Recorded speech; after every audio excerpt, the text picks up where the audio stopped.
आणि प्रतीक्षा न्यूज 18 मराठीमध्ये आपलं स्वागत। बुलेटिनच्या सुरुवातीलाच एक महत्त्वाची बातमी।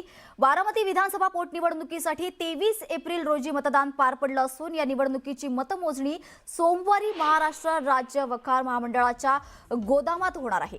बारामती विधानसभा पोटनिवडणुकीच्या मतमोजणीसाठी प्रशासनाची सर्व तयारी पूर्ण झाली आहे। या निवडणुकीत राष्ट्रवादी काँग्रेसकडून उपमुख्यमंत्री सुनेत्रा पवार या प्रमुख उमेदवार आहेत, तर त्यांच्या विरोधात एकूण 22 उमेदवार रिंगणात आहेत।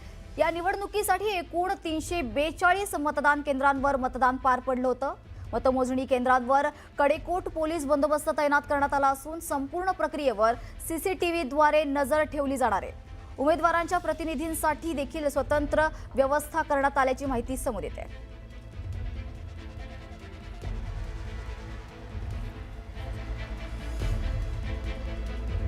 यानंतर सुमित सावंत आपले प्रतिनिधी आपल्याशी जोडले गेलेले आहेत। सुमित, काय सांगाल, काय तयारी सुरू आहे सध्या? काय बारामतीची ही पोटनिवडणूक आहे आणि पोटनिवडणूक यासाठी महत्त्वाची आहे कारण यावेळेला ना शरद पवार आहेत ना दिवंगत अजितदादा आहेत, तर निवडणुकीला सुनेत्रा पवार निवडणुकीच्या रिंगणात उतरल्यात आणि त्यांच्यासमोर कोणीही मोठ्या पक्षाचा इतर प्रस्थापित पक्षांचा नेता नाही आहे, तर 22 वेगवेगळे उमेदवार आहेत। 2 राजकीय पक्ष आहेत, छोटे छोटे पक्ष, त्यांचे उमेदवार आहेत। त्या व्यतिरिक्त सगळे अपक्ष उमेदवार आहेत आणि ही निवडणूक प्रतिष्ठेची आहेच आणि ती जिंकायचीच आहे। यासाठी पवार कुटुंबियांनी एकत्र येत अगदी सगळ्याच पक्षांना देखील सांगितलेलं होतं आणि त्या पक्षांनी देखील आवाहनाला प्रतिसाद देत उमेदवार दिलेले नव्हते। पण आता मतदान झालेलं आहे, मतदान थोडं कमी झालं आहे। यावेळेला 58% मतदान झालं आहे। 2,23,000 सगळ्या इथल्या लोकांनी मतदान केलेलं आहे, मतदारांनी। पण आता मतमोजणी होणार आहे आणि मतमोजणीची ही सगळीच जय्यत तयारी निवडणूक आयोगाने आपण केलेली पाहतोय।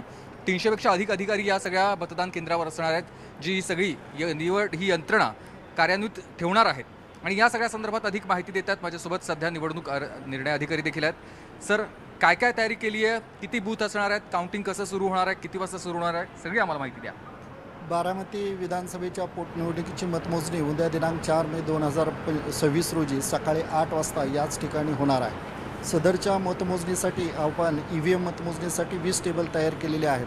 पोस्टल मतमोजणीसाठी 2 टेबल आहेत आणि ETP-बेस पोस्टल मतमोजणीसाठी आपण 3 टेबल केलेले आहेत। असे एकूण 25 टेबलवर आपल्या मतमोजणी सकाळी 8 वाजता सुरू होणार आहे। साधारणतः किती कर्मचारी आपले आहेत, कारण सुरक्षा व्यवस्था देखील, पोलीस बंदोबस्त देखील मोठा या ठिकाणी पाहायला मिळाला आहे। यावेळेला आयोगाने म्हणजे भारत निवडणूक आयोगाने मतमोजणी कक्षामध्ये प्रवेश करण्यासाठी QR code based ID card आपल्याला वितरित केलेले आहेत।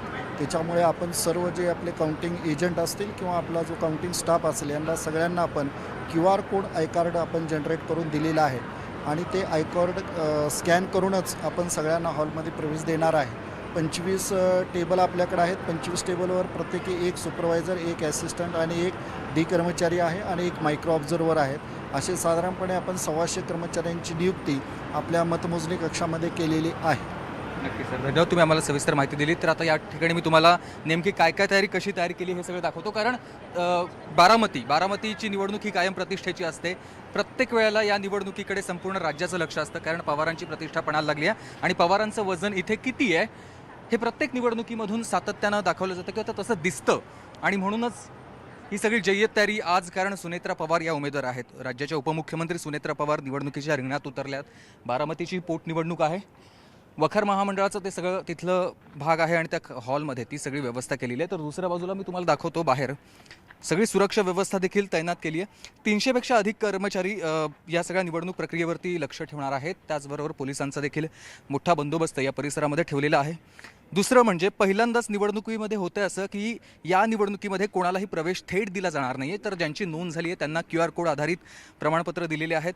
ते पाहिल्यानंतर, ओळखपत्र पाहिल्यानंतर किंवा ते स्कॅन केल्यानंतरच इथे प्रत्येकाला एंट्री मिळणार आहे आणि म्हणूनच तशी सुरक्षा व्यवस्था देखील चोख ठेवली आहे। दुसरं म्हणजे अजितदादांचं 2019 किंवा नंतरचा देखील रेकॉर्ड होता, 1,65,000 किंवा तेवढ्या मताधिक्यानं ते निवडून आलेले होते आणि त्यामुळे जर का हा रेकॉर्ड मोडायचा असेल तर 1,65,000 अधिक मतं सुनेत्रा पवार यांना मिळवावी लागणार आहेत। पण आतापर्यंत जी मतदान झालेलं आहे ते 2,23,000 जणांनी मतदान केलेलं आहे, म्हणजे 58% मतदान झालेलं आहे।